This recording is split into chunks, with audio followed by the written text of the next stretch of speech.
ना जाने कितने महाराज आते हैं, कथा कहते हैं, अपना अपना यश गुण गाते हैं, पर मेरा भरोसा, मेरा विश्वास आप पर बिल्कुल नहीं था।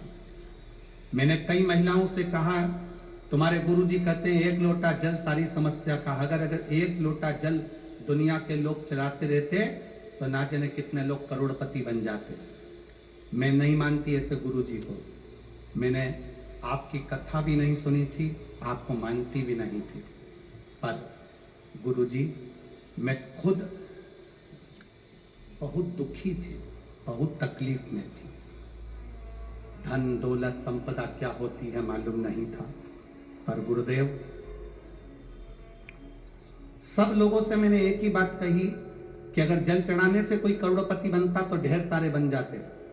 तब मेरे पास वाली आंटी ने मुझसे कहा कि तू एक बार जल चढ़ा कर तो देख, तेरा भी दुख मिटेगा। मानती नहीं हूं, फिर भी 4 साल से मैं अपने बच्चों को अकेली साथ में रहती हूं। उन बच्चों के साथ में छोटा सा कारोबार है, मेहंदी तेल, बस यही फेस पैक वगैरह की बेचती हूँ, बनाती हूँ। इतना चलता नहीं है, गरीब बड़ी हूँ, तो विश्वास कैसे करूं? अगर जल चढ़ाने से कोई करोड़पति बनता तो बात थी। मेरी पड़ोसन ने कहा, तू मुंह से कहती है, एक बार जल चढ़ाना प्रारंभ तो कर।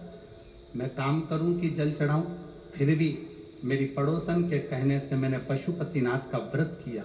हमेशा विरोध करती थी आपका, आपके व्रत का विरोध करती थी, एक लोटे जल का विरोध करती थी, पर पहली बार मैंने मंदिर के अंदर पांव रखा और जल चढ़ाया और पहला सोमवार का पशुपति व्रत करा। मैं बाबा का क्या वर्णन करूं गुरुदेव, बाबा ने मेरी जिंदगी पलट दी और मुझे वास्तव में कि वो करोड़पति बनाने वाला भी वही है और सुख देने वाला भी वही है। मैं क्या वर्णन करूं? पहला सोमवार और मुझे छत्तीसगढ़ से एक कंपनी ने मेहंदी और तेल और फेस पैक का ऑर्डर दे दिया, जो कि कई लाखों का था। बाबा की कृपा से मुझे पहले सोमवार पर वो फल प्राप्त हो गया। गुरुदेव, पहला ऑर्डर मैंने पूरा करा जब मुझे लाखों रुपए का फायदा हुआ। दूसरा ऑर्डर फिर मुझे वापिस छत्तीसगढ़ से फिर प्राप्त हुआ और बाबा की कृपा से लोग सत्य कहते हैं गुरुजी, सारी समस्या का हल एक लोटा जल। अब मैं छाती ठोक कर कह सकती हूँ गुरुदेव कि शिव महापुराण कोई पुराण नहीं, स्वयं शिव पुराण के रूप में शंकर कथा करने आता है और शंकर कथा कहता है और शंकर ही कथा सुनता है। ये शिव तत्व है, ये घड़ी है, ये शंभु है।